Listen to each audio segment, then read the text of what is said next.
ताबीरिबा ख्वाई पुम्नमकपु चैनल सिना तारामना ओक्सरी ngasisु mausagum warem thaurem wakai kauba ohum haiba wari amagi ahanba sarukpu duna laksari wari si mayam pun hamuk taminarasi mamangaida laiba amagi khungang amada warem kaubani pa amaga thaurem kaubani pa amaga makhoi ani marup oiduna leirami makhoi ani mak angang oringaidagi mina ngangba wa kaya taramdi makhoi na thokpa ama hekta ngangduna makhoi ni hekta ngamduna masa nanthoknaba honaduna lei makhoi gi mataw asida khungang asida leiba mi singaduna makhoi bu hek ubada warem thaurem lagle makhoi ga onsinaganu ngasi gi thabak shohora roi hainai makhoi ani gi mathakta khunnaduda wakai haiba nipa amasu leirami mahakti matam pumnamakta marai oina tawduna ayetpa haibadu magi sarukum ngangduna ta leirami mina tawriba khudingmak mana yettaba leiti mina ngangba uhai singsu mana kakpagi mawongda yamna hai singba saduna leirami mi khudingmakna mabu nungsiramdi makhoi ahum asi mina kaya tinaninglamdi aduna makhoi ahumna miyamdagi tungana tarami makhoi na bu sangluba imung adu khanadaba yaudi migi imung aduda seranaba wafam thajana hekta haijanduna thamlami aduna makhoi na sangluba imung sing adu khana chainaba yaurabada laikai gi misingna kari maramgi khanari bano hanglabada wakai kaubani pa aduna haijilambadagi khanari bani hekta hai marama sidagi makhoi bu kana amatana janghaninglamdi marama sidagi makhoi kana amataga tina tonaba tawdrabada ware masina karigino aikhuibo miyam masina tinaningdriba sibu khanba horakle adumoinamak mahak migi mayumda chatuna warem hekta ngangi ngangliba sing adu sumina taraga hekta noningba phawi aduna mahak pudi mina khara yai adumoinamak mahak laglabadi mi sing adugi thabak sitli khanduna mabu sanghaningdi aduga thaurem hairibani pa sisu mabu laglabadi migi thabakta mahakna mathau saduna lali chumiga tawringaida makhoina sugadaba thabak adu pangthok hodi khanaduna mabu mina thabak thokpada yahoningdi aduga wakai hairibani pa sina manabu laglabadi akai behekte oi madi karigi makhoina adumna haiba hongnabra hera nakhoina nipa thoktaduna tawribani aingonda oirabadi makhoi khangadabani asomna thaujanbagi thabak ngakta tawi aduna mipung khudingmungna mabu janghaningdi asomna leirakpana nongmadi makhoina leiriba khungang aduda heloi thokpham mafam ama lei haina laikai gi misingna ngangnaduna mafam adu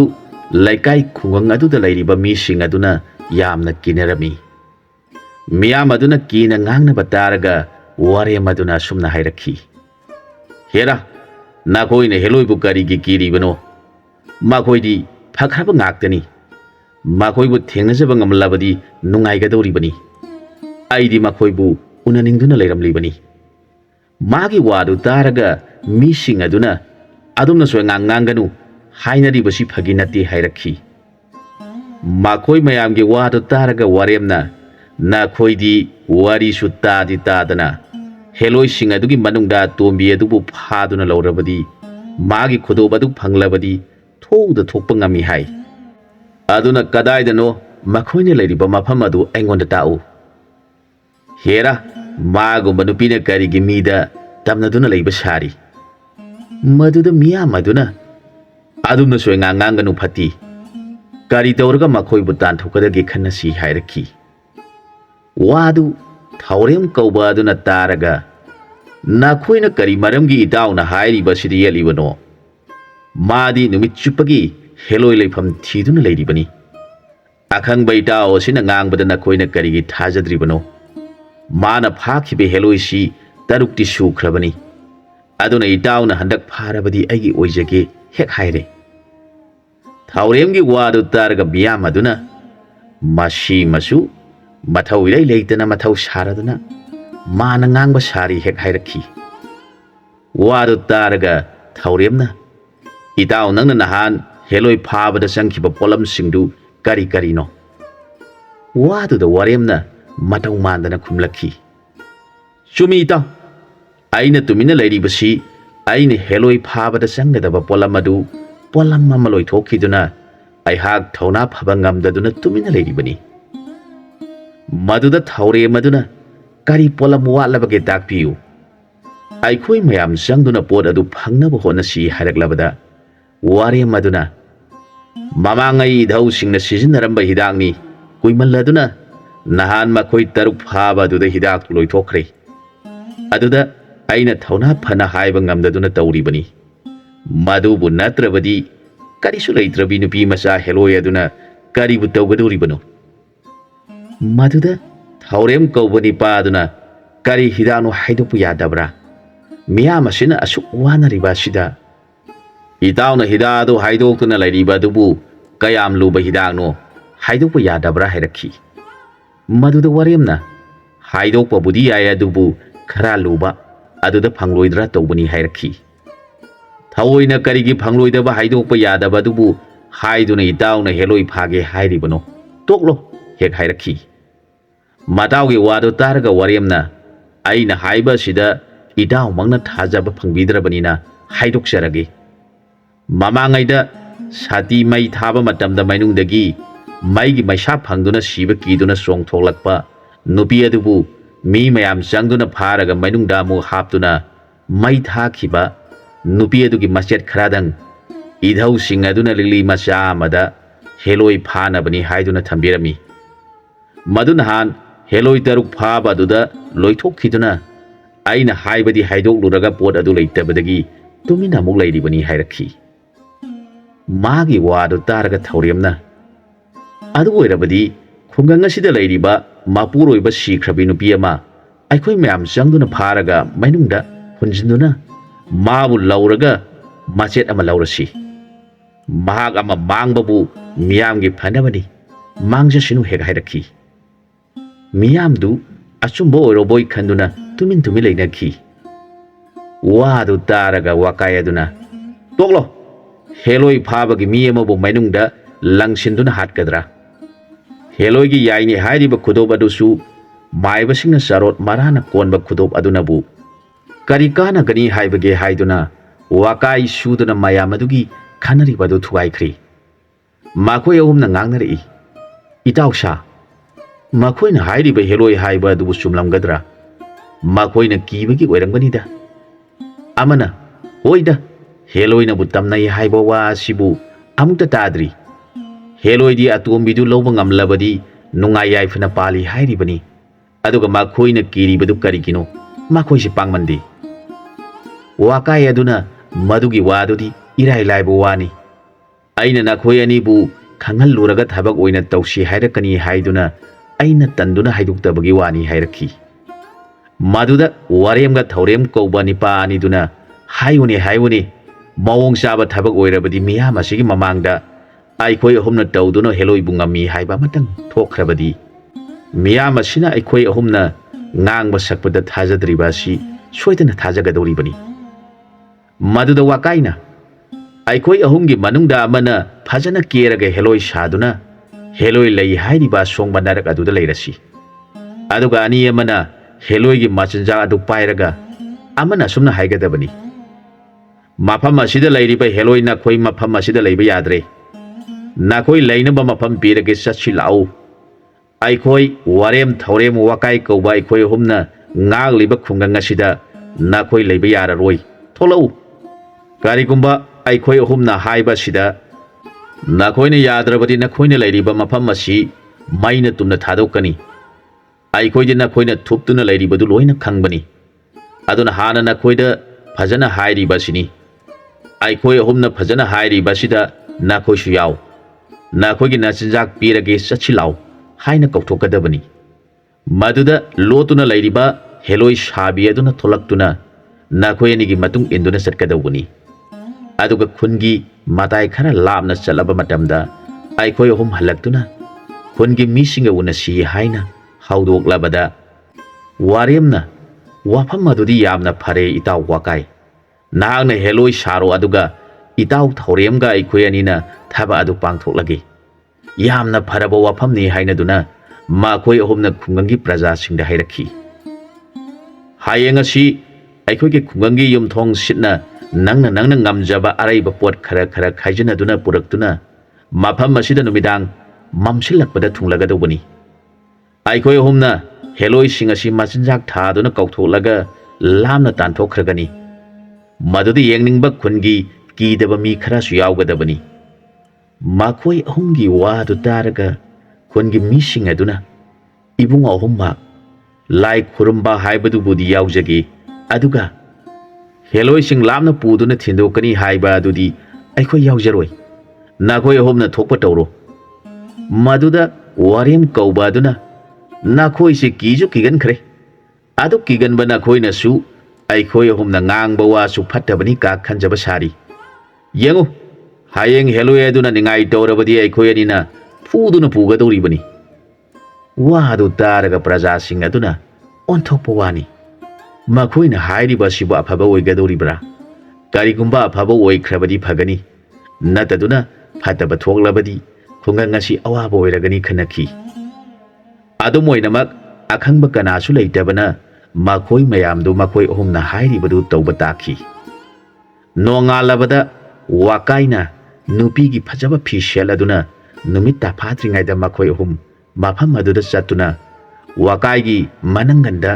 ꯁꯥꯟꯊꯤ ꯆꯦ ꯑꯊꯥꯕ ꯑꯃꯁꯨ ꯄꯨꯟꯁꯤꯟꯗꯨꯅ ꯑꯁꯣꯡꯕ ꯃꯐꯝ ꯑꯗꯨꯗ ꯐꯝꯗꯨꯅ ꯂꯩꯍꯟꯈ꯭ꯔꯦ ꯑꯗꯨꯒ ꯊꯧꯔꯦꯝ ꯍꯥꯏꯔꯤꯕ ꯅꯤꯄꯥ ꯑꯗꯨꯅ ꯋꯥꯁꯛ ꯐꯖꯕ ꯑꯃ ꯃꯁꯤ ꯐꯖꯅ ꯍꯤꯗꯣꯛꯇꯨꯅ ꯁꯦꯝꯗꯨꯅ ꯂꯩꯔꯤꯉꯩꯗ ꯈꯨꯟꯒꯤ ꯃꯤꯁꯤꯡꯗꯨ ꯂꯥꯛꯂꯦ ꯃꯈꯣꯏꯅ ꯄꯨꯔꯛꯂꯤꯕ ꯄꯣꯠꯁꯤꯡ ꯑꯗꯨ ꯀꯗꯥꯏꯗ ꯊꯝꯒꯗꯒꯦ ꯍꯪꯂꯕꯗ ꯊꯧꯔꯦꯝꯅ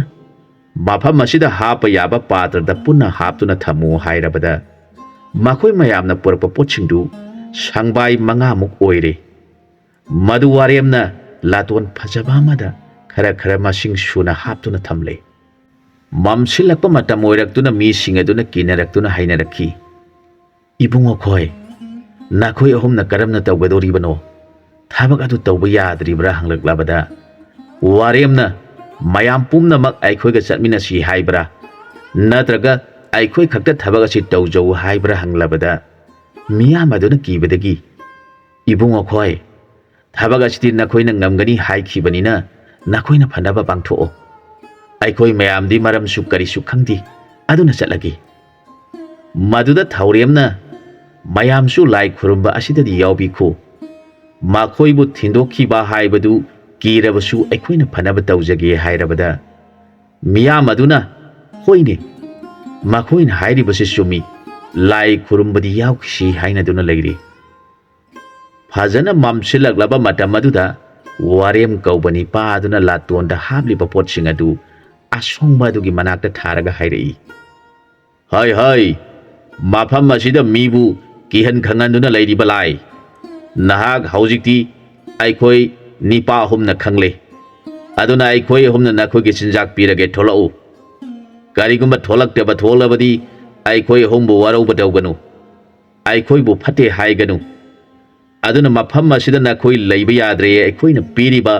ꯆꯤꯟꯖꯥꯛ ꯑꯁꯤ ꯆꯥꯕ ꯊꯣꯛꯂꯛꯎ ꯍꯥꯏꯅ ꯍꯟꯅ ꯀꯧꯔꯕꯗ ꯊꯧꯔꯦꯝ ꯑꯗꯨꯅ ꯍꯥꯏꯔꯛꯈꯤ ꯃꯐꯝ ꯑꯁꯤꯗ ꯇꯝꯅꯩ ꯍꯥꯏꯕ ꯂꯥꯏ ꯑꯗꯨꯕꯨ ꯉꯁꯤ ꯑꯩꯈꯣꯏ ꯑꯍꯨꯝ ꯂꯥꯛꯀꯅꯤ ꯈꯪꯗꯨꯅ ꯆꯠꯊꯣꯛꯈꯤꯕ ꯖꯥꯠꯂꯥ ꯍꯦꯔꯥ ꯑꯩꯈꯣꯏꯅ ꯀꯧꯕꯗꯕꯨ ꯃꯥꯅ ꯀꯔꯤꯒꯤ ꯍꯧꯖꯤꯛ ꯐꯥꯎꯕ ꯊꯣꯛꯂꯛꯇ꯭ꯔꯤꯕꯅꯣ ꯈꯪꯒꯅꯤ ꯉꯁꯤꯗꯤ ꯑꯩꯒꯤ ꯏꯊꯤ ꯈꯪꯍꯟꯒꯦ ꯃꯗꯨꯗ ꯋꯥꯔꯦꯝꯅ ꯍꯟꯅ ꯀꯧꯔꯕꯗ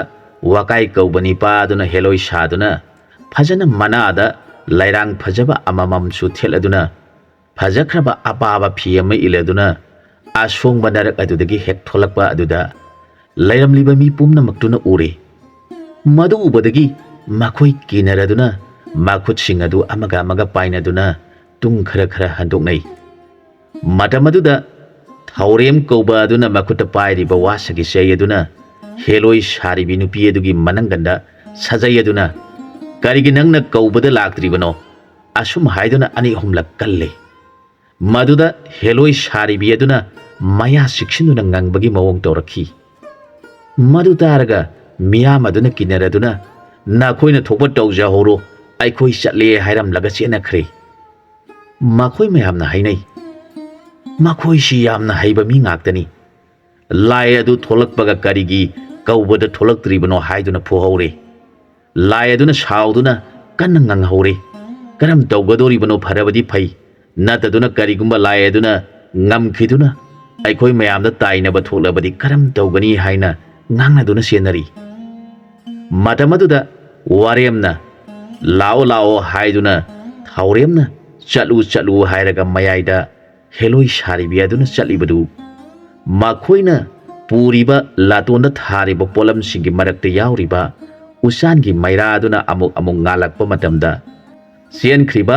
ꯃꯤꯁꯤꯡ ꯑꯗꯨꯅ ꯌꯦꯡꯂꯛꯄꯗ ꯃꯃꯤ ꯁꯥꯃꯤ ꯑꯣꯏꯅ ꯎꯏ ꯃꯈꯣꯏ ꯆꯦꯜꯂꯤꯕ ꯃꯌꯥꯝꯗꯨ ꯂꯝꯕꯤ ꯂꯝꯈꯥꯡꯗ ꯐꯝꯗꯨꯅ ꯌꯦꯡꯅꯗꯨꯅ ꯂꯩꯔꯦ ꯃꯈꯣꯏ ꯑꯅꯤꯅ ꯍꯦꯂꯣꯏ ꯑꯗꯨꯕꯨ ꯂꯥꯞꯅ ꯄꯨꯗꯨꯅ ꯄꯣꯠꯆꯩꯁꯤꯡ ꯑꯗꯨ ꯊꯥꯔꯒ ꯐꯝꯂꯒ ꯋꯥꯔꯦꯝꯅ ꯍꯥꯏꯔꯛꯈꯤ ꯑꯩꯈꯣꯏꯗꯤ ꯀꯔꯤ ꯑꯃꯠꯇ ꯈꯪꯗꯦ ꯑꯗꯨꯅ ꯑꯩꯈꯣꯏꯅ ꯇꯧꯔꯤꯕꯁꯤ ꯃꯐꯝ ꯑꯗꯨꯗ ꯇꯝꯅꯔꯤꯕꯗꯨ ꯐꯅꯕ ꯇꯧꯔꯤꯕꯅꯤ ꯃꯗꯨ ꯈꯪꯅ ꯂꯥꯏ ꯅꯈꯣꯏꯅ ꯇꯧꯈ꯭ꯔꯣ ꯑꯩꯈꯣꯏꯅ ꯍꯥꯏꯔꯤꯕꯁꯤ ꯇꯝꯅꯔꯤꯕ ꯅꯪꯅ ꯚꯥꯞ ꯇꯥꯗ꯭ꯔꯕꯗꯤ ꯇꯥꯗ꯭ꯔꯕ ꯍꯥꯏꯕꯗꯨꯅꯤ ꯃꯈꯣꯏ ꯑꯍꯨꯝꯅ ꯑꯁꯨꯝꯅ ꯉꯥꯡꯅꯔꯛꯈꯤ ꯏꯇꯥꯎ ꯅꯪꯒꯤ ꯐꯤ ꯑꯗꯨ ꯍꯣꯡꯗꯣꯛꯂꯨꯔꯣ ꯑꯗꯨꯒ ꯅꯪꯅ ꯊꯨꯅ ꯑꯩꯈꯣꯏ ꯑꯅꯤꯕꯨ ꯊꯤꯖꯤꯟꯅꯕ ꯂꯥꯛꯎ ꯅꯍꯥꯛ ꯅꯌꯨꯝꯗ ꯆꯠꯇꯨꯅ ꯐꯤꯁꯤꯡꯗꯨ ꯊꯅꯝꯃꯨ ꯑꯗꯨꯒ ꯂꯩꯀꯥꯏꯒꯤ ꯃꯤꯁꯤꯡꯗ ꯑꯁꯨꯝꯅ ꯍꯥꯏꯒꯗꯕꯅꯤ ꯑꯩꯗꯤ ꯌꯥꯝꯅ ꯋꯥꯈ꯭ꯔꯦ ꯏꯇꯥꯎ ꯑꯅꯤꯗꯨꯅ ꯂꯥꯏ ꯊꯤꯟꯗꯣꯛꯈꯤꯕ ꯑꯗꯨ ꯂꯥꯏ ꯑꯗꯨꯒ ꯅꯤꯡꯉꯥꯏ ꯇꯧꯅꯗꯨꯅ ꯂꯥꯏꯗꯨ ꯈꯔ ꯐꯨꯕꯤꯈ꯭ꯔꯦ ꯑꯩꯗꯤ ꯃꯈꯣꯏ ꯑꯅꯤꯗꯨ ꯁꯣꯛꯇꯅꯕ ꯍꯥꯏꯗꯨꯅ ꯌꯨꯝꯗ ꯂꯥꯏꯅꯤꯡꯊꯧ ꯃꯃꯥꯡꯗ ꯈꯨꯔꯨꯝꯗꯨꯅ ꯂꯩꯔꯤꯕꯅꯤ ꯑꯗꯨꯅ ꯃꯈꯣꯏ ꯑꯅꯤꯅ ꯉꯝꯂꯝꯂꯒꯅꯤ ꯑꯩꯈꯣꯏ ꯃꯌꯥꯝ ꯆꯠꯇꯨꯅ ꯃꯈꯣꯏ ꯑꯅꯤꯕꯨ ꯑꯃꯨꯛꯇ ꯊꯤꯔꯨꯁꯤ ꯍꯥꯏꯗꯨꯅ ꯃꯈꯣꯏ ꯆꯦꯟꯈ꯭ꯔꯤꯕꯁꯤꯡ ꯑꯗꯨ ꯄꯨꯗꯨꯅ ꯂꯥꯛꯎ ꯍꯥꯏꯔꯦ ꯃꯗꯨꯗ ꯋꯥꯀꯥꯏ ꯑꯗꯨꯅ ꯀꯔꯤ ꯑꯃꯨꯛ ꯇꯧꯍꯟꯒꯗꯕ ꯂꯩꯔꯤꯕꯒꯦ ꯃꯈꯣꯏꯕꯨ ꯄꯨꯔꯛꯎ ꯍꯥꯏꯔꯤꯕꯗꯨꯕꯨ ꯍꯥꯏꯔꯛꯈꯤ ꯃꯗꯨꯗ ꯊꯧꯔꯦꯝꯅ ꯃꯈꯣꯏꯕꯨ ꯇꯧꯍꯟꯒꯗꯕ ꯊꯕꯛ ꯌꯥꯝꯅ ꯂꯩꯔꯤ ꯃꯈꯣꯏ ꯃꯌꯥꯝꯅ ꯄꯨꯔꯛꯄ ꯆꯦꯡ ꯍꯋꯥꯏ ꯊꯨꯝ ꯃꯣꯔꯣꯛ ꯁꯪꯕꯥꯏ ꯃꯉꯥ ꯂꯩꯍꯧꯔꯤꯕꯁꯤ ꯃꯈꯣꯏꯕꯨ ꯄꯨꯍꯜꯂꯒ ꯑꯩꯈꯣꯏꯒꯤ ꯌꯨꯝꯗ ꯊꯤꯜꯍꯟꯒꯗꯧꯔꯤꯕꯅꯤ ꯑꯩꯈꯣꯏ ꯑꯍꯨꯝꯗꯤ ꯏꯇꯥꯎꯅ ꯂꯥꯏ ꯇꯥꯏꯅꯗꯨꯅ ꯏꯃꯨꯡꯗ ꯂꯩꯕꯗꯨ ꯌꯥꯝꯅ ꯋꯥꯈ꯭ꯔꯦ ꯍꯥꯏꯒꯗꯧꯕꯅꯤ ꯏꯇꯥꯎ ꯋꯥꯔꯦꯝꯅ ꯂꯥꯏꯗꯨ ꯉꯝꯅꯕ ꯀꯧꯕꯗ ꯑꯋꯥꯕ ꯑꯣꯏꯈ꯭ꯔꯦ ꯍꯥꯏꯒꯗꯧꯕꯅꯤ ꯑꯗꯨꯒ ꯑꯩꯅ ꯂꯥꯏꯗꯨ ꯅꯤꯡꯉꯥꯏ ꯇꯧꯗꯨꯅ ꯆꯠꯂꯨ ꯌꯥꯗ꯭ꯔꯕꯗ ꯑꯩꯅ ꯐꯨꯗꯨꯅ ꯄꯨꯕꯗ ꯑꯋꯥꯕ ꯑꯣꯏꯈ꯭ꯔꯦ ꯑꯗꯨꯅ ꯄꯣꯠꯁꯤꯡ ꯑꯁꯤ ꯈꯨꯟꯒꯤ ꯃꯤꯁꯤꯡꯅ ꯑꯩꯈꯣꯏ ꯑꯍꯨꯝꯒꯤ ꯌꯨꯝꯗ ꯊꯤꯟꯖꯜꯂꯨ ꯅꯠꯇ꯭ꯔꯕꯗꯤ ꯄꯣꯠꯁꯤꯡ ꯑꯁꯤ ꯂꯩꯍꯧꯏ ꯈꯪꯗꯨꯅ ꯍꯦꯂꯣꯏ ꯑꯗꯨ ꯑꯃꯨꯛ ꯍꯜꯂꯛꯄ ꯊꯣꯛꯂꯕꯗꯤ ꯑꯐꯕ ꯑꯣꯏꯔꯣꯏ ꯍꯥꯏꯒꯗꯧꯕꯅꯤ ꯋꯥꯐꯝ ꯑꯗꯨ ꯃꯈꯣꯏ ꯑꯍꯨꯝꯗꯨ ꯆꯨꯝꯃꯤ ꯍꯥꯏꯅꯔꯒ ꯈꯔꯁꯨ ꯋꯥꯖꯁꯅꯨ ꯑꯁꯨꯛ ꯊꯤꯅ ꯀꯤꯒꯟꯕ ꯃꯈꯣꯏꯕꯨ ꯍꯥꯏꯅꯔꯒ ꯋꯥꯀꯥꯏꯅ ꯊꯨꯅ ꯃꯌꯨꯝꯗ ꯆꯠꯈꯤꯗꯨꯅ ꯅꯨꯄꯤꯒꯤ ꯐꯤꯁꯤꯡ ꯑꯗꯨ ꯍꯣꯡꯗꯣꯛꯂꯒ ꯃꯍꯥꯛ ꯂꯩꯀꯥꯏꯒꯤ ꯃꯤꯁꯤꯡ ꯊꯤꯕ ꯍꯧꯔꯛꯂꯦ ꯃꯥꯅ ꯁꯨꯝ ꯊꯤꯔꯛꯄꯗ ꯂꯩꯀꯥꯏꯒꯤ ꯃꯤꯁꯤꯡ ꯑꯗꯨ ꯄꯨꯟꯅ ꯌꯨꯝ ꯑꯃꯗ ꯐꯝꯂꯗꯨꯅ ꯋꯥ ꯇꯥꯅꯔꯝꯃꯤ ngasi makoina lai adubu phuduna pukriba adubu lai adu sauram loidra karigumba sauram duna aikoi prajada tainaraklabadi karam tawgani haina wana ngangnarapadu taraga khara amana hoine makoina tawribasi chunggadaba mandi ningthina haijabasu nati nakoi karigi aina kaubada laktribano karigi ningai tawribano haibaduda amana hekta usiti haiduna phui masigi lai makurum masidi sumgadaba mande hairakhi mayamaduna hoine lai khurumba haibasidi haijagadabani madudi natna karigi mida tamnaribano haiduna phuba dudi laidu saurumgani asumna ngangna baduda mayamadugi marakta mayang kangba sonmani pa ma yauri baduna karino mayamna ngangnariba sibu makoina tawribadu aikhoi mayamna ngambra phugera phuroira makoina ngamduna lai adu bu phuri bani lai adu shaubadi lai aduna kibana loram lagani hayeng makai tamnarabasu makoi ahomgi ming hekta hayu lai du kiduna sian khragadabani hek hairakhi magi wadu tabada ngangnaram leiba mayam aduna chumi hek hainare matamasida wakai du hobe hek changlakhi mabu ubada miyam du swai lawi mayam aduna ibungo wakai nani ngasai ude nangna kari tawduna lehori buno hanglakhi wakai na mayam pumna mak itaw ani duna aibu yumda lehauduna laining thauda tainaraga makoi ani na heloi adubu kaubada hek thuna laktrabadi amadi makoi ani ga heloi ga thengnabada soktana bu hona duna leirubani ꯍꯧꯖꯤꯛꯇꯤ ꯏꯇꯥꯎ ꯑꯅꯤꯒ ꯍꯦꯂꯣꯏꯒ ꯊꯦꯡꯅꯕꯗ ꯃꯈꯣꯏ ꯌꯥꯝꯅ ꯋꯥꯔꯝꯂꯒꯅꯤ ꯑꯗꯨꯅ ꯑꯩꯈꯣꯏ ꯃꯌꯥꯝ ꯆꯠꯇꯨꯅ ꯃꯈꯣꯏ ꯑꯅꯤꯕꯨ ꯊꯤꯔꯨꯗꯕ ꯌꯥꯗ꯭ꯔꯦ ꯍꯥꯏꯔꯕꯗ ꯃꯤꯌꯥꯝ ꯑꯗꯨꯅ ꯏꯕꯨꯡꯉꯣ ꯋꯥꯀꯥꯏ ꯅꯍꯥꯛꯀꯤ ꯃꯔꯨꯞ ꯑꯅꯤꯗꯨ ꯈꯔ ꯋꯥꯔꯝꯒꯗꯧꯕ ꯃꯥꯜꯂꯤ ꯑꯃꯅ ꯀꯔꯤ ꯀꯔꯤꯅꯣ ꯄꯪꯁꯣꯟꯗ ꯁꯣꯜꯂꯤ ꯑꯗꯨꯒ ꯑꯃꯅ ꯀꯔꯤꯒꯤ ꯂꯝ ꯍꯦꯜꯂꯤꯕꯅꯣ ꯍꯥꯏꯗꯨꯅ ꯄꯪꯐꯨꯗ ꯐꯨꯗꯨꯅ ꯇꯝꯅꯔꯤꯕ ꯂꯥꯏ ꯑꯗꯨꯕꯨ ꯐꯨꯗꯨꯅ ꯄꯨꯈꯤ ꯃꯈꯣꯏ ꯑꯅꯤꯗꯨꯅ ꯇꯧꯔꯤꯕꯗꯨ ꯆꯨꯝꯕ꯭ꯔꯥ ꯇꯝꯅꯕꯤ ꯂꯥꯏꯁꯤꯡ ꯑꯗꯨꯅ ꯁꯥꯎꯔꯝꯂꯣꯏꯗ꯭ꯔꯥ ꯍꯥꯏꯅ ꯍꯪꯂꯝꯃꯤ ꯃꯗꯨꯗ ꯋꯥꯀꯥꯏꯅ ꯏꯌꯥꯝꯕꯁꯤꯡ ꯑꯗꯨꯅꯅꯤ ꯑꯩꯅ ꯃꯈꯣꯏ ꯑꯅꯤꯗꯨ ꯇꯝꯅꯐꯝ ꯑꯗꯨꯗ ꯑꯃꯨꯛ ꯀꯔꯤ ꯇꯧꯔꯤꯕꯒꯦ ꯍꯥꯏꯗꯨꯅ ꯌꯦꯡꯂꯨꯁꯤ ꯅꯠꯇ꯭ꯔꯕꯗꯤ ꯑꯩꯈꯣꯏ ꯃꯌꯥꯝꯅ ꯃꯈꯣꯏꯕꯨ ꯅꯨꯡꯁꯤꯕꯤꯗꯦ ꯍꯥꯏꯗꯨꯅ ꯃꯈꯣꯏꯅ ꯈꯟꯈꯤꯕ ꯌꯥꯏ ꯃꯈꯣꯏꯕꯨ ꯁꯥꯎꯍꯟꯒꯨꯝꯁꯤ ꯃꯈꯣꯏꯗꯤ ꯂꯥꯏ ꯐꯥꯕ ꯉꯝꯂꯕ ꯃꯤ ꯉꯥꯛꯇꯅꯤ ꯑꯗꯨꯅ ꯃꯈꯣꯏꯅ ꯁꯥꯎꯈꯤꯕ ꯍꯥꯏꯕꯁꯤ ꯑꯐꯕ ꯑꯣꯏꯔꯣꯏ ꯃꯈꯣꯏꯅ ꯍꯧꯖꯤꯛ ꯇꯧꯔꯤꯕꯁꯤ ꯁꯤꯕ ꯆꯪꯕ ꯈꯪꯗꯅ ꯃꯤꯌꯥꯝꯒꯤꯗꯃꯛꯇ ꯍꯣꯠꯅꯔꯤꯕꯅꯤ ꯑꯗꯨꯒ ꯃꯈꯣꯏ ꯑꯅꯤꯒ ꯑꯩꯈꯣꯏ ꯃꯌꯥꯝꯒ ꯎꯅꯔꯒ ꯊꯕꯛꯇꯨ ꯀꯔꯝ ꯇꯧꯈꯤꯕꯒꯦ ꯍꯥꯏꯕꯗꯨ ꯃꯈꯣꯏ ꯑꯅꯤꯗꯒꯤ ꯍꯪꯂꯒ ꯈꯪꯃꯤꯟꯅꯁꯤ ꯍꯥꯏꯔꯛꯈꯤ ꯋꯥꯀꯥꯏꯒꯤ ꯋꯥꯗꯨ ꯇꯥꯔꯒ ꯃꯤꯌꯥꯝ ꯑꯗꯨꯅ ꯆꯨꯝꯃꯤ ꯆꯨꯝꯃꯤ ꯑꯩꯈꯣꯏ ꯄꯨꯝꯅꯃꯛ ꯌꯨꯝꯗ ꯆꯪꯅꯕ ꯌꯥꯗ꯭ꯔꯤ ꯃꯈꯣꯏ ꯑꯅꯤꯒ ꯎꯅꯗꯨꯅ ꯀꯔꯤ ꯇꯧꯒꯗꯕ ꯂꯩꯔꯤꯕꯒꯦ ꯍꯥꯏꯕꯗꯨ ꯈꯪꯂꯨꯔꯁꯤ ꯑꯁꯨꯝ ꯍꯥꯏꯗꯨꯅ ꯃꯈꯣꯏ ꯃꯌꯥꯝ ꯃꯈꯨꯠꯇ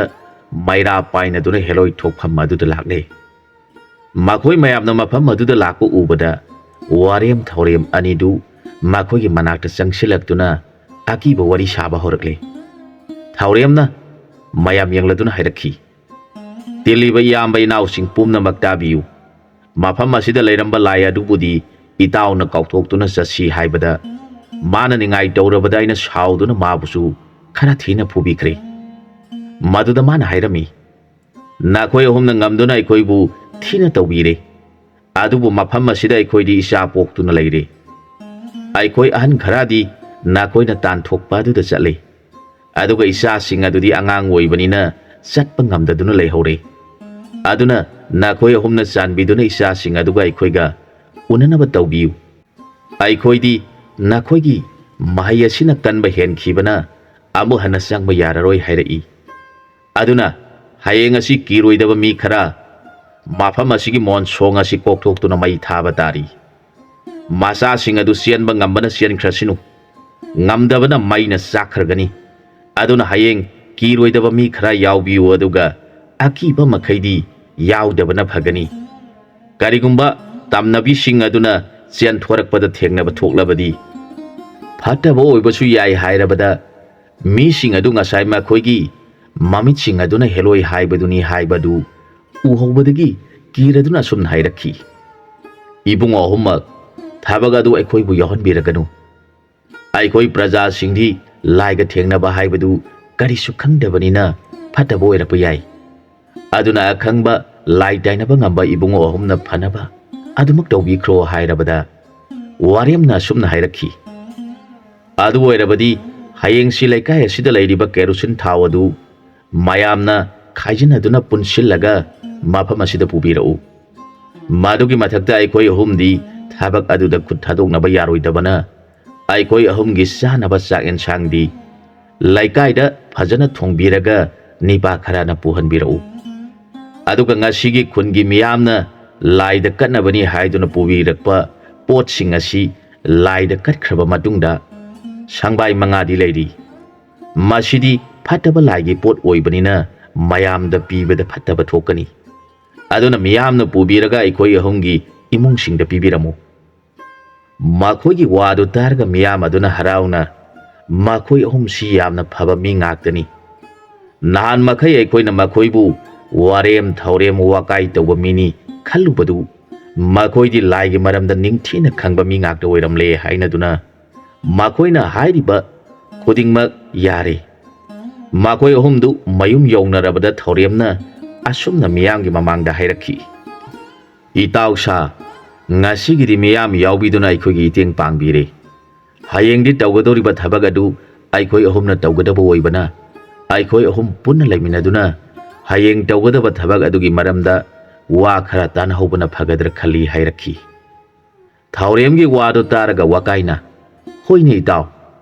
ꯍꯌꯦꯡ ꯇꯧꯒꯗꯧꯔꯤꯕ ꯊꯕꯛ ꯑꯁꯤ ꯀꯔꯤꯒꯨꯝꯕ ꯂꯥꯏ ꯃꯆꯥꯁꯤꯡ ꯑꯗꯨꯅ ꯆꯦꯟꯊꯣꯔꯛꯄꯗ ꯃꯤꯁꯤꯡꯒ ꯊꯦꯡꯅꯕꯁꯨ ꯐꯠꯇꯕꯅꯤꯅ ꯑꯩꯈꯣꯏ ꯈꯔ ꯃꯨꯟꯅ ꯇꯥꯟꯅꯍꯧꯗꯕ ꯌꯥꯗꯦ ꯂꯥꯏꯗꯤ ꯃꯃꯥꯅ ꯍꯥꯏꯅꯕ ꯈꯔ ꯅꯨꯡꯉꯥꯏ ꯂꯥꯏ ꯑꯉꯥꯡ ꯑꯁꯤꯗꯤ ꯉꯥꯡꯅꯕꯁꯨ ꯈꯪꯗꯕꯒꯨꯝ ꯇꯧ ꯑꯣꯟꯊꯣꯛꯅ ꯋꯥꯒꯗꯧꯔꯤꯕꯅꯤ ꯃꯈꯣꯏ ꯑꯍꯨꯝ ꯑꯗꯨꯅ ꯉꯥꯡꯅꯔꯤꯕꯗꯨ ꯃꯤꯌꯥꯝ ꯑꯗꯨꯅ ꯇꯥꯔꯒ ꯃꯈꯣꯏ ꯃꯌꯨꯝ ꯃꯌꯨꯝꯗ ꯆꯠꯅꯕ ꯑꯗꯨ ꯀꯤꯕ ꯍꯧꯔꯛꯂꯤ ꯃꯈꯣꯏ ꯃꯌꯥꯝꯗꯨ ꯀꯤꯅꯔꯗꯨꯅ ꯋꯥꯀꯥꯏꯒꯤ ꯌꯨꯝ ꯑꯗꯨꯗ ꯑꯩꯈꯣꯏ ꯍꯌꯦꯡ ꯅꯣꯡꯉꯥꯟꯕꯒ ꯊꯥꯎ ꯈꯣꯡꯒꯗꯕꯁꯨ ꯂꯩꯕꯅ ꯑꯃꯨꯛ ꯆꯠꯅꯔꯒꯨꯝꯁꯤ ꯃꯐꯝ ꯑꯁꯤꯗ ꯄꯨꯟꯅ ꯂꯩꯃꯤꯟꯅꯔꯁꯤ ꯍꯥꯏꯅꯔꯛꯈꯤ ꯃꯈꯣꯏ ꯃꯌꯥꯝ ꯑꯗꯨꯅ ꯈꯜꯂꯤ ꯃꯈꯣꯏꯅ ꯉꯁꯥꯏ ꯐꯨꯗꯨꯅ ꯄꯨꯈꯤꯕ ꯂꯥꯏ ꯑꯗꯨꯅ ꯀꯔꯤꯒꯨꯝꯕ ꯂꯝꯕꯤꯗ ꯂꯩꯔꯝꯕ ꯊꯣꯛꯂꯕꯗꯤ ꯈꯨꯗꯣꯡ ꯆꯥꯔꯔꯣꯏ ꯍꯥꯏꯅ ꯃꯈꯣꯏ ꯃꯆꯤꯟ ꯊꯣꯛꯅ ꯍꯥꯏꯅꯕ ꯉꯝꯗ꯭ꯔꯕꯁꯨ ꯃꯄꯨꯛꯅꯤꯡꯁꯤꯡ ꯑꯗꯨꯅ ꯃꯈꯣꯏꯅ ꯃꯃꯤꯠꯅ ꯅꯨꯄꯤ ꯃꯥꯟꯕꯤ ꯑꯃ ꯊꯣꯛꯂꯛꯇꯨꯅ ꯑꯃꯅ ꯀꯔꯤꯒꯤ ꯂꯝ ꯍꯦꯜꯂꯤꯕꯅꯣ ꯍꯥꯏꯗꯨꯅ ꯐꯨꯗꯨꯅ ꯄꯨꯈꯤꯕꯗꯨ ꯅꯤꯡꯁꯤꯡꯂꯒ ꯃꯈꯣꯏꯒꯤ ꯋꯥꯈꯟꯗ ꯄꯪꯀꯤꯗ ꯀꯤꯗꯨꯅ ꯆꯠꯅꯤꯡꯂꯛꯇ꯭ꯔꯦ ꯑꯗꯨꯅ ꯃꯈꯣꯏ ꯄꯨꯟꯅ ꯂꯩꯃꯤꯟꯅꯕ ꯇꯥꯈꯤ ꯃꯗꯨ ꯎꯔꯒ ꯋꯥꯀꯥꯏ ꯑꯗꯨꯅ ꯍꯥꯏꯔꯛꯈꯤ ꯏꯆꯤꯟ ꯏꯅꯥꯎꯁꯤꯡ ꯄꯨꯟꯅ ꯂꯩꯒꯗꯕ ꯑꯣꯏꯔꯕꯗꯤ ꯃꯌꯥꯝꯅ ꯄꯨꯕꯤꯔꯛꯄ ꯆꯦꯡ ꯍꯋꯥꯏ ꯃꯅꯥ ꯃꯁꯤꯡꯁꯤꯡ ꯑꯁꯤ ꯊꯣꯡꯂꯒ ꯆꯥꯕꯤꯔꯣ ꯑꯩꯒꯤꯗꯤ ꯃꯌꯥꯝ ꯑꯁꯤ ꯎꯪꯅꯕ ꯂꯩꯖꯗꯦ ꯃꯗꯨꯗ ꯑꯃꯅ ꯍꯥꯏꯔꯛꯈꯤ ꯂꯥꯏꯒꯤ ꯇꯝꯈꯤꯕ ꯄꯣꯠ ꯑꯁꯤꯕꯨ ꯀꯔꯝꯅ ꯆꯥꯒꯗꯧꯔꯤꯕꯅꯣ ꯐꯩ ꯐꯠꯇꯦꯁꯨ ꯈꯪꯗꯅ ꯃꯗꯨꯗ ꯃꯌꯥꯝ ꯑꯗꯨꯅ ꯆꯥꯕ ꯀꯤꯅꯔꯗꯨꯅ ꯆꯥꯔꯒꯨꯝꯁꯤ ꯈꯟꯅꯗꯨꯅ ꯆꯥꯛ ꯆꯥꯗꯅ ꯑꯍꯤꯡ ꯑꯗꯨꯃ ꯂꯦꯜꯂꯦ ꯃꯈꯣꯏ ꯑꯍꯨꯝꯗꯤ ꯃꯁꯤ ꯑꯃꯗ ꯆꯪꯁꯤꯟꯗꯨꯅ ꯋꯥ ꯇꯥꯟꯅꯔꯤ ꯍꯦꯂꯣꯏ ꯅꯨꯄꯤ ꯁꯥꯈꯤꯕꯤ ꯋꯥꯀꯥꯏꯅ ꯍꯥꯏꯔꯛꯈꯤ ꯏꯇꯥꯎꯁꯥ ꯃꯈꯣꯏꯒꯤ ꯇꯝꯅꯕꯤꯗꯨ ꯑꯩꯍꯥꯛ ꯇꯁꯦꯡꯅ ꯎꯔꯛꯂꯦ ꯂꯩꯍꯧꯔꯦ ꯍꯌꯦꯡ ꯑꯁꯤ ꯃꯈꯣꯏ ꯀꯅꯥ ꯌꯥꯎꯗꯅ ꯑꯁꯣꯡꯕ ꯃꯐꯝ ꯑꯗꯨꯗ ꯀꯣꯏꯅ ꯍꯥꯏꯗꯠꯇꯨꯅ ꯃꯩ ꯊꯥꯒꯗꯧꯕꯅꯤ ꯂꯥꯏꯕꯛ ꯐꯔꯕꯗꯤ ꯑꯩꯈꯣꯏ ꯑꯍꯨꯝ ꯅꯨꯡꯉꯥꯏꯒꯗꯧꯔꯤꯕꯅꯤ ꯋꯥꯗꯨ ꯇꯥꯔꯒ ꯋꯥꯔꯦꯝꯅ ꯃꯇꯧ ꯀꯔꯝꯅ ꯇꯝꯅꯕꯤ ꯊꯦꯡꯅꯔꯒ ꯅꯨꯡꯉꯥꯏꯒꯗꯧꯔꯤꯕꯅꯣ ꯍꯥꯏꯔꯛꯈꯤ ꯃꯗꯨꯗ ꯊꯧꯔꯦꯝꯅ ꯑꯣ ꯍꯦꯂꯣꯏꯗꯨ ꯃꯆꯥ ꯆꯦꯜꯂꯦ ꯍꯥꯏꯔꯤ ꯆꯠꯄ ꯃꯥꯡꯕ ꯉꯝꯗꯕ ꯃꯆꯥꯁꯤꯡ ꯑꯗꯨ ꯑꯩꯈꯣꯏ ꯑꯍꯨꯝꯅ ꯌꯣꯛꯂꯕꯗꯤ ꯃꯃꯥꯁꯤꯡ ꯑꯗꯨꯅ ꯃꯆꯥ ꯄꯤꯌꯨ ꯁꯅꯥ ꯂꯨꯄꯥ ꯄꯤꯒꯦ ꯍꯥꯏꯒꯗꯧꯔꯤꯕꯅꯤ ꯍꯦꯛ ꯍꯥꯏꯔꯦ ꯊꯧꯔꯦꯝꯒꯤ ꯋꯥꯗꯨ ꯇꯥꯔꯒ ꯋꯥꯀꯥꯏꯅ ꯏꯇꯥꯎꯁꯥ ꯇꯝꯅꯔꯤꯕꯗꯨ ꯍꯦꯂꯣꯏ ꯅꯠꯇꯦ ꯑꯩꯕꯨ ꯅꯈꯣꯏ ꯑꯅꯤꯅ ꯍꯦꯂꯣꯏ ꯁꯥꯗꯨꯅ ꯂꯩꯌꯨ ꯍꯥꯏꯕ ꯑꯗꯨꯗ ꯑꯩꯅ ꯍꯦꯂꯣꯏꯒꯤ ꯐꯤꯖꯦꯠ ꯁꯦꯠꯇꯨꯅ ꯑꯁꯣꯡꯕ ꯃꯣꯟꯁꯣꯡ ꯑꯗꯨꯗ ꯂꯩꯔꯤꯉꯩ ꯑꯗꯨꯗ ꯇꯝꯅꯕꯤꯗꯨ ꯂꯥꯛꯂꯦ ꯇꯝꯅꯔꯤꯕꯗꯨ ꯑꯅꯤ ꯁꯨꯏ ꯑꯃꯗꯤ ꯎꯕꯗ ꯑꯩꯍꯥꯛ ꯀꯤꯔꯨꯔꯕꯅꯤ ꯅꯈꯣꯏ ꯑꯅꯤꯕꯨ ꯀꯧꯁꯤꯜꯂꯒꯦ ꯈꯜꯂꯨꯔꯕꯅꯤ ꯃꯥꯒꯤ ꯋꯥꯗꯨ ꯇꯥꯔꯒ ꯃꯈꯣꯏ ꯑꯅꯤ ꯑꯗꯨꯅ ꯅꯣꯛꯂꯒ ꯍꯥꯏꯔꯛꯈꯤ ꯏꯇꯥꯎ ꯅꯪꯅ ꯈꯨꯟꯒꯤ ꯑꯀꯤꯕꯁꯤꯡ ꯑꯁꯤꯗ ꯋꯥꯀꯥꯏ ꯇꯧꯕꯗꯤ ꯇꯧ ꯑꯗꯨꯒ ꯑꯩꯈꯣꯏ ꯑꯅꯤꯕꯨ ꯀꯤꯍꯜꯂꯒ ꯅꯪ ꯅꯊꯟꯇ ꯐꯪꯒꯦ ꯈꯜꯂꯤꯕꯗꯨꯗꯤ ꯐꯖꯕ ꯋꯥꯠꯂꯤ ꯍꯦꯛ ꯍꯥꯏꯔꯦ ꯃꯗꯨꯗ ꯋꯥꯀꯥꯏꯅ ꯀꯔꯤꯅꯣ ꯏꯇꯥꯎ ꯑꯅꯤꯅ ꯍꯥꯏꯔꯤꯕ ꯋꯥꯐꯝ ꯑꯗꯨꯕꯨ ꯑꯩꯅ ꯇꯝꯕ ꯂꯣꯏꯗ꯭ꯔꯤꯉꯩꯗ ꯍꯥꯟꯅ ꯁꯥꯎꯔꯛꯂꯤꯕ ꯑꯁꯤꯕꯨ ꯃꯗꯨꯗ ꯃꯇꯥꯎ ꯑꯅꯤꯗꯨꯅ ꯇꯝꯂꯣ ꯇꯝꯂꯣ ꯅꯪꯒꯤ ꯇꯝꯅꯕꯤꯗꯨꯅ ꯀꯔꯝ ꯇꯧꯔꯛꯏ ꯍꯥꯏꯔꯤꯕꯅꯣ ꯏꯇꯥꯎꯅ ꯁꯥꯕ ꯍꯦꯂꯣꯏ ꯑꯗꯨꯅ ꯍꯦꯟꯅ ꯐꯖꯈ꯭ꯔꯦ ꯃꯈꯣꯏ ꯍꯦꯂꯣꯏ ꯑꯣꯏꯕ ꯇꯣꯛꯂꯒꯦ ꯏꯇꯥꯎ ꯑꯗꯨꯝ ꯑꯣꯏꯔꯣ ꯍꯥꯏꯔꯛꯄ꯭ꯔꯥ ꯍꯦꯛ ꯍꯥꯏꯔꯦ ꯃꯗꯨꯗ ꯋꯥꯀꯥꯏ ꯑꯗꯨꯅ ꯑꯣꯟꯊꯣꯛꯄꯅꯤꯗ ꯑꯩꯅ ꯇꯝꯗ꯭ꯔꯤꯉꯩꯗ ꯅꯈꯣꯏ ꯑꯅꯤꯅ ꯍꯥꯟꯅ ꯈꯪꯖꯤꯟꯕꯤꯔꯦ ꯑꯁꯨꯝ ꯇꯧꯕꯅꯤ ꯑꯩꯅ ꯇꯨꯃꯤꯟꯅ ꯐꯝꯗꯨꯅ ꯂꯩꯔꯤꯉꯩꯗ ꯂꯩꯄꯨꯡ ꯈꯔꯧ ꯑꯆꯧꯕ ꯁꯥꯡꯕꯗꯤ ꯈꯨꯅꯤꯡꯃꯨꯛꯇ ꯁꯥꯡꯉꯤ ꯃꯍꯥꯛ ꯑꯩꯅ ꯆꯪꯁꯤꯟꯕ ꯃꯇꯝ ꯑꯗꯨꯗ ꯇꯨꯝꯗꯨꯅ ꯂꯩꯕꯖꯥꯠꯅꯤ ꯑꯩꯅ ꯐꯝꯗꯨꯅ ꯂꯣꯟꯅ ꯂꯩꯔꯤꯉꯩꯗ ꯃꯍꯥꯛ ꯃꯤꯀꯞ ꯊꯣꯛꯂꯛꯄꯅꯤ ꯃꯍꯥꯛꯀꯤ ꯃꯁꯥꯗꯨ ꯑꯩꯈꯣꯏꯒꯤ ꯈꯨꯕꯣꯝ ꯁꯥꯁꯤꯃꯨꯛ ꯆꯥꯎꯒꯅꯤ ꯑꯗꯨꯒ ꯑꯁꯥꯡꯕꯅ ꯑꯩꯒꯤ ꯈꯨꯅꯤꯡꯃꯨꯛꯇ ꯁꯥꯡꯒꯅꯤ ꯃꯥꯅ ꯑꯩꯅ ꯂꯩꯔꯤꯕꯗꯨ ꯍꯦꯛ ꯎꯕꯒ ꯈꯪꯂꯗꯨꯅ ꯃꯌꯥ ꯀꯥꯊꯣꯛꯇꯨꯅ ꯄꯥꯏꯕꯒꯤ ꯃꯑꯣꯡꯗ ꯄꯥꯏꯗꯨꯅ ꯆꯠꯈ꯭ꯔꯤ ꯃꯥꯒꯤ ꯀꯥꯊꯣꯛꯂꯤꯕ ꯃꯌꯥ ꯃꯅꯨꯡꯗ ꯃꯉꯥꯜ ꯂꯩꯕ ꯑꯔꯪꯕ ꯄꯣꯠ ꯑꯃ ꯂꯩꯕ ꯎꯏ ꯃꯗꯨ ꯎꯕꯗ ꯑꯩꯅ ꯈꯜꯂꯤ ꯃꯐꯝ ꯑꯁꯤꯗ ꯇꯝꯅꯔꯤꯕ ꯑꯁꯤꯗꯤ ꯍꯦꯂꯣꯏ ꯅꯠꯇꯦ ꯂꯝ ꯄꯨꯕ ꯂꯩꯄꯨꯡ ꯈꯔꯧꯅꯤ ꯑꯗꯨꯅ ꯑꯩꯅ ꯈꯪꯂꯛꯄꯗꯒꯤ ꯊꯣꯏꯅ ꯑꯀꯤꯕ ꯂꯩꯇꯅ ꯂꯩꯔꯕꯗ ꯉꯥꯏꯍꯥꯛ ꯂꯩꯔꯒ ꯂꯩꯈꯨꯟ ꯑꯃꯗ ꯂꯝꯍꯨꯏ ꯃꯆꯥ ꯈꯣꯡꯕꯒꯤ ꯃꯈꯣꯜ ꯇꯥꯔꯛꯈꯤ ꯑꯗꯨꯗꯒꯤ ꯂꯝꯍꯨꯏ ꯑꯃ ꯃꯐꯝ ꯏꯈꯪ ꯈꯪꯍꯧꯗꯅ ꯂꯥꯛꯂꯒ ꯂꯩꯈꯨꯟ ꯑꯗꯨꯗ ꯆꯪꯈ꯭ꯔꯦ ꯀꯔꯤꯒꯨꯝꯕ ꯑꯩꯈꯣꯏꯅ ꯂꯝꯍꯨꯏ ꯑꯗꯨꯒꯤ ꯃꯀꯣꯟ ꯑꯗꯨ ꯇꯥꯟꯕꯗ ꯀꯔꯤꯒꯨꯝꯕ ꯁꯅꯥ ꯂꯨꯄꯥ ꯂꯩꯔꯝꯕ ꯊꯣꯛꯂꯕꯗꯤ ꯑꯩꯈꯣꯏ ꯑꯍꯨꯝ ꯅꯨꯡꯉꯥꯏꯔꯣꯏꯗ꯭ꯔꯥ ꯑꯗꯨꯅ ꯑꯩꯅ ꯈꯨꯟꯒꯤ ꯃꯤ ꯌꯥꯎꯍꯟꯅꯤꯡꯗꯗꯨꯅ ꯃꯈꯣꯏ ꯋꯥꯀꯥꯏ ꯁꯨꯗꯨꯅ ꯀꯤꯍꯜꯂꯤꯕꯅꯤ ꯃꯗꯨꯗ ꯃꯈꯣꯏ ꯑꯅꯤꯗꯨꯅ ꯏꯇꯥꯎꯅ ꯍꯥꯏꯔꯤꯕꯗꯨ ꯍꯦꯂꯣꯏ ꯑꯣꯏꯔꯦ ꯐꯥꯔꯦ ꯂꯩꯄꯨꯡ ꯈꯔꯧ ꯑꯣꯏꯔꯦ ꯐꯥꯔꯦ ꯂꯝꯍꯨꯏ ꯑꯣꯏꯔꯦ ꯐꯥꯔꯦ ꯍꯌꯦꯡ ꯑꯁꯤ ꯑꯁꯣꯡꯕ ꯅꯔꯛ ꯑꯗꯨ ꯀꯣꯛꯊꯣꯛꯇꯨꯅ ꯃꯩ ꯊꯥꯗꯣꯛꯂꯒ ꯈꯪꯒꯅꯤ ꯍꯦꯂꯣꯏ ꯃꯆꯥ ꯐꯪꯂꯦ ꯏꯇꯥꯎꯒꯤ ꯑꯣꯏꯍꯟꯒꯅꯤ ꯂꯝꯍꯨꯏ ꯃꯆꯥ ꯑꯣꯏꯔꯦ ꯏꯇꯥꯎꯒꯤ ꯑꯣꯏꯍꯟꯒꯅꯤ ꯁꯅꯥ ꯂꯨꯄꯥ ꯑꯣꯏꯔꯝꯂꯦ ꯑꯩꯈꯣꯏ ꯑꯍꯨꯝ ꯌꯦꯟꯅꯒꯅꯤ ꯍꯦꯛ ꯍꯥꯏꯔꯛꯏ nongaladuna makoi ahum makuta thang painaduna mafam adu tamna lakle makoi ahumna asongba mafam adu koina thang paiduna mairam lore aduga khungi purakliba thau sing adu ningthina chaiduna mafam adu mai thadoktuna kokthokpa horokle maduda ngarang makoina langluba aduda laipung kharaw adudi mafam adudagi chathokre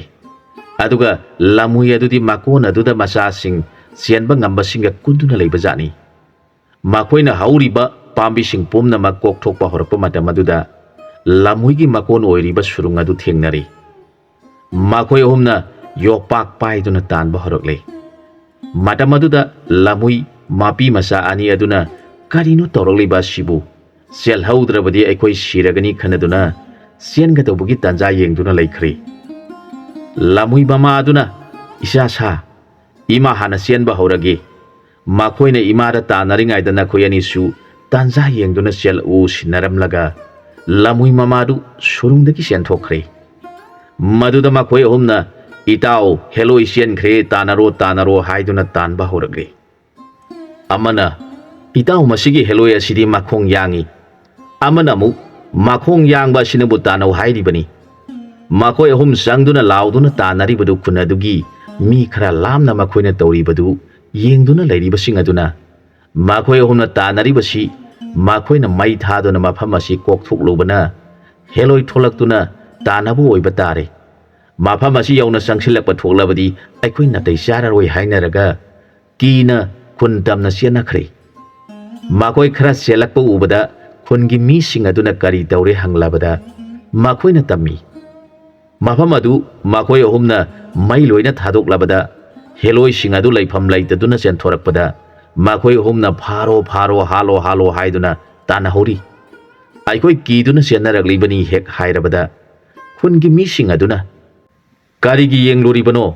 makoi ahum adudi laibu ngamba ngaktani makoi gi matau tamge khakhaluganu hainaduna sangluba yengluba sing aduna siramgani da sonaduna laiki asomdana makoi ahum aduna lamhui mama adu tanaringai da masani leiribadu makondagi sian thoraktuna thorakle madu wariyamna uraduna itao nangi oigadaba nasa ani dusu sian thorakle tanaro hairaklabada thauri amaduna su itao gi nasa ani si tanasi mama phangaudrabasu itao masa ani sinan thu ankiba yadi hek hairakhi makoi ani gi wadu taraga wakaya du shauning badi lairaduna mapuk pukli paiduna sita noktuna leire magi mata uraga makoi ani aduna amukso hairakhi itau nasa singa sinan thokhiba tare thatke di haidraga harauduna noktuna leiriba sibu amukso hairakhi makoi ani duna ipa pakhana satkhiba tare khanduna ngangliba mata wadu uraga wakai nokpa khangba ngamdre mahana nokpadu uraga makoi ani dusu nolakle makoi ahumak noklingai da lamui masa singadu asong manarakta sensin khiduna satkhre matawadu da wakai aduna nokpa thingba ngamdaduna noklaga karino nakoi ani na nangi nasa sing sian khigadore thala u hairibadi hairaga nokpa khangba ngamdana noktuna leire maduda makoi ani su itauna di mama sian khigadore masa sing adu nanthokini haibadu da hairibani hek hairaga makoi ahum du kana nominakhi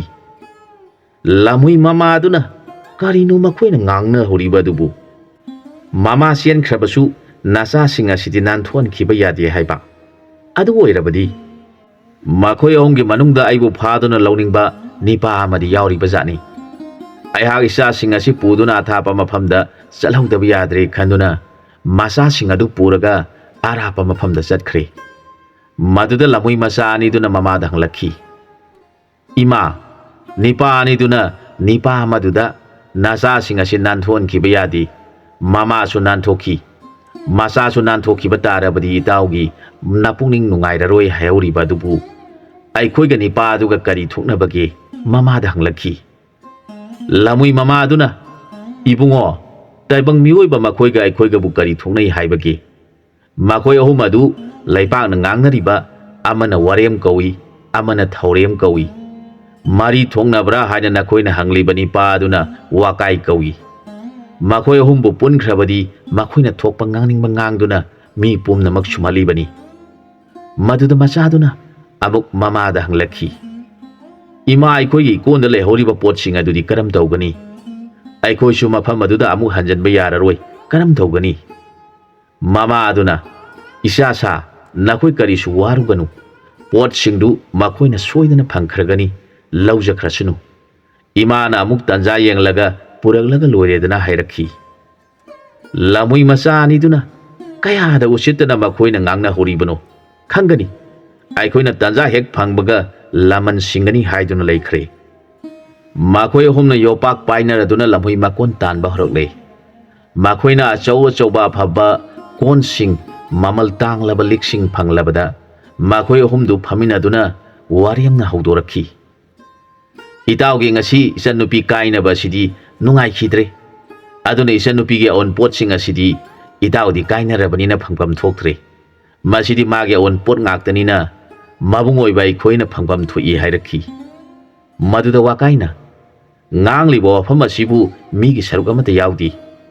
Isanupi ni hairi baduna masine tum liba mabung ani sinasu khaidoningba yaudana ngangliba wafamasi taraga thuna kaina huba pharabani hairakhi. Madu hairaga makoi humdu amuk sitha noktuna leiraba matungda potsing asi karam tawgani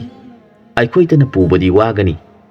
Aduna khungi mi khara kaururaga puhansi khanaduna wakaibu mi kauba thakhi. Matanga swaida wari sigi ahanba saruk loisinjare. Ani suba sarukda mayamga puna amuk thengnaminarasi.